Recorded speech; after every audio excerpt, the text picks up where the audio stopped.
அஸ்ஸலாமு அலைக்கும் ஃப்ரெண்ட்ஸ், எல்லா புகழும் இறைவனுக்கே. இன்றைக்கி நம்ம வீடியோவில் சாத்துக்குடியில் ஒரு அல்டிமேட்டான கேக் ரெசிபி தான் பார்க்க போகிறோம். இது முட்டை இல்லாத கேக்கு எப்படி செய்கிறதுன்னு பார்க்கலாம். வீடியோக்குள்ளே போகிறதுக்கு முன்னாடி வீடியோவை ஸ்கிப் பண்ணாமல் கடைசி வரைக்கும் பாருங்கள். சேனலை சப்ஸ்கிரைப் பண்ணிவிட்டு லைக் பண்ணிவிட்டு பாருங்கள். இப்போ வாங்க நம்ம வீடியோக்குள்ளே போகலாம். இந்த மாதிரி கொஞ்சம் பழமான சாத்துக்குடி எடுத்துகிட்டு இதை நல்லா வாஷ் பண்ணிவிட்டு இது மேலே உள்ள தோலை மட்டும் நம்ம செதுக்கி எடுத்துக்கலாம். இது ஃப்ளேவருக்காக. ஒரு சின்ன பவுலில் 2 டீஸ்பூன் அளவுக்கு கார்ன்ஃப்ளவர் மாவு எடுத்துக்கலாம். இதில் ஒரு 1/4 கப் அளவுக்கு பால் ஊற்றி கட்டி இல்லாமல் கரைச்சி எடுத்து வச்சுக்கணும். இது ஆறின பால். இப்போ ஒரு பேனில் நான் 1/4 கப்பு ஆறின பசும்பால் எடுத்திருக்கேன். இதில் 5 டேபிள் ஸ்பூன் சுகர் சேர்த்துக்கலாம். ஒரு 1/4 டீஸ்பூன் அளவுக்கு மஞ்சள் தூள் சேர்த்துக்கலாம். இது கலருக்காக, பாலில் சேர்த்தா ஒன்றும் ஆகாது, பயப்படாதீங்க.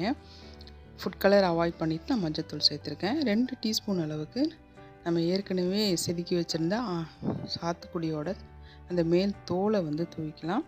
அதோட கொஞ்சமாக ஒரு 1/4 டீஸ்பூன் அளவுக்கு ஏலக்காய் பொடி சேர்த்துட்டு இதை அடுப்பில் வச்சு கைவிடாமல் கலரி கொடுத்துட்டே இருக்கணும். இப்போ நல்லா கொதி வந்துருச்சு. இப்போ நம்ம அந்த கரைச்சி வச்சுருந்த கார்ன்ஃப்ளவரை இதில் ஊற்றிக்கலாம். ஊற்றிட்டு கை விடாமல் கலந்து கொடுத்துட்டே இருக்கணும். கார்ன்ஃப்ளவர் ஊற்றினோடனே இது கெட்டிப்பட ஆரம்பிக்கும்.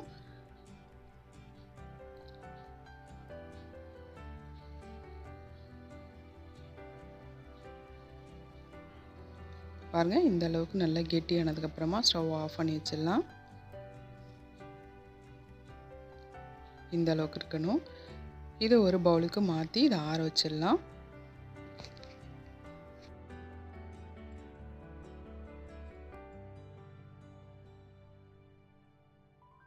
இன்னொரு பவுலில் 1 டீஸ்பூன் அளவுக்கு சாத்துக்குடியோட தோல் சேர்த்துக்கலாம். ரொம்ப சேர்த்திங்கன்னா விறுவிறுன்னு இருக்கும், அதனால் கொஞ்சம் கம்மியாகவே சேர்த்துக்கோங்க. ஒரு 1/2 கப் அளவுக்கு பொடிச்ச சுகர் சேர்த்துருக்கேன். இதை நல்லா மிக்ஸ் பண்ணிக்கலாம். மிக்ஸ் பண்ணிவிட்டு ஒரு 10 நிமிஷம் அப்படியே ரெஸ்ட்டில் விட்டுருங்க. அதுக்கப்புறமா ஒரு 1/4 கப் அளவுக்கு சன்ஃப்ளவர் ஆயில் சேர்த்துக்கலாம். சேர்த்துட்டு இதை நல்லா ஸ்பூன் வச்சு நல்லா மிக்ஸ் கொடுத்துக்கோங்க. இப்போ ஒரு 1/2 கப் அளவுக்கு நான் சாத்துக்குடியோட ஜூஸ் எடுத்து சேர்த்துக்கிறேன்.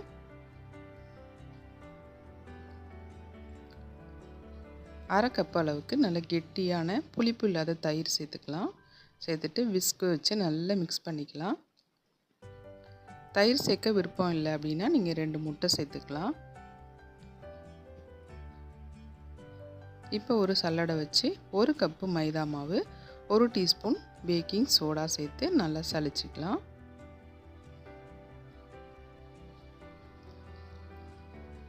ஒரு 1/4 டீஸ்பூன் அளவுக்கு உப்பு சேர்த்துக்கலாம். 1 டீஸ்பூன் அளவுக்கு ஏலக்காய் பவுடர் சேர்த்துருக்கேன். உங்களுக்கு பிடிக்கலன்னா ஸ்கிப் பண்ணிக்கோங்க. இப்போ இதை நல்லா கட்டி இல்லாமல் கலந்து விட்டுக்கலாம்.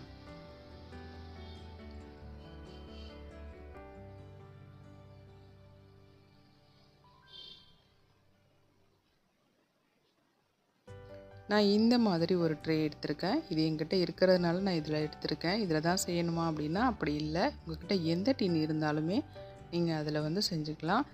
இது நான்ஸ்டிக்காக இருக்கிறதுனால நான் வெறும் ஆயில் அப்ளை பண்ணிவிட்டு ப்ரெஸ் பண்ணிக்கிறேன். நீங்கள் வேறு பேனில் செய்கிறதா இருந்தால் அதில் பட்டர் ஷீட் போட்டுக்கோங்க. இப்போ மாவை இதில் ஊற்றிட்டு 180 டிகிரியில் ஒரு 25 நிமிஷம் வச்சு எடுத்தால் போதும், வெந்து வந்துடும். அவனை ஒரு 10 நிமிஷத்துக்கு முன்னாடியே ப்ரீ ஹீட் பண்ணி வச்சுக்கோங்க.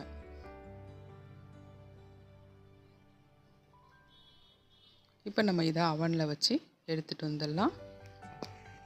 கேக் நம்ம வெளியில் எடுத்துடலாம். கேக் நல்லா ஆறிடுச்சு. இந்த மாதிரி ஒரு பிளேட்டில் திருப்பி போட்டுக்கலாம். சூப்பராக இருக்குது பாருங்கள், நல்லா ஸ்பான்ஜியாக நல்லாவே வந்திருக்கு. இப்போ இந்த க்ரீமை நம்ம பீட் பண்ணிக்கலாம். ஏன்னா இது அப்படியே உறைஞ்சி போன மாதிரி இருக்கும். க்ரீமியாக இருக்கணும் அப்படிங்கிறதுக்காக ஒரு தடவை நல்லா பீட் பண்ணிக்கலாம். நீங்கள் விஸ்க் வச்சு கலந்துக்கலாம் அல்லது மிக்ஸி ஜாரில் சேர்த்து ஒரு ஓட்டு ஓட்டிக்கலாம்.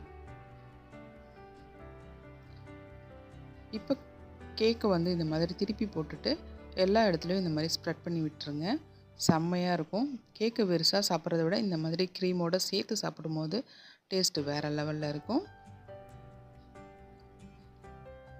பார்க்கவே எவ்வளோ சூப்பராக இருக்குது பாருங்கள். சாப்பிட்ணும் போல் தோணுது இல்லையா? இது மேலே ஆரஞ்சு பழத்தோலை வச்சு டெக்கரேட் பண்ணிக்கலாம். நான் வீடியோக்காக இப்படிலாம் பண்ணிகிட்ருக்கேன். நீங்கள் உங்களுக்கு விருப்பம் இருந்தால் இது மாதிரி பண்ணிக்கோங்க. அப்படி இல்லைன்னா சாதாரணமாக நீங்கள் வெட்டி சாப்பிட்டுக்கலாம். இதுக்கு மேலே ஒரு புதினா இலை வச்சு நான் வீடியோக்காக ஷூட் பண்ணியிருக்கேன். இப்போ வாங்க நம்ம கேக்கை கட் பண்ணி பார்த்துடலாம் எப்படி வந்திருக்குன்னு. உங்கள் வீட்டில் சாத்துக்குடி இருந்துச்சுன்னா கண்டிப்பாக இந்த கேக்கை ட்ரை பண்ணி பாருங்கள். அல்டிமேட்டாக இருக்கும். இந்த வீடியோ உங்களுக்கு பிடிச்சிருக்கும் அப்படின்னு நம்புகிறேன். வீடியோ பிடிச்சிருந்தா வீடியோவை லைக் பண்ணுங்கள். சேனல் பிடிச்சிருந்தா சேனலை சப்ஸ்கிரைப் பண்ணுங்கள். உங்கள் ஃப்ரெண்ட்ஸ் அண்ட் ஃபேமிலிக்கு இந்த வீடியோவை ஷேர் பண்ணுங்கள். மீண்டும் ஒரு நல்ல ரெசிபியோடு அடுத்த வீடியோவில் சந்திக்கலாம். இன்ஷா அல்லாஹ்.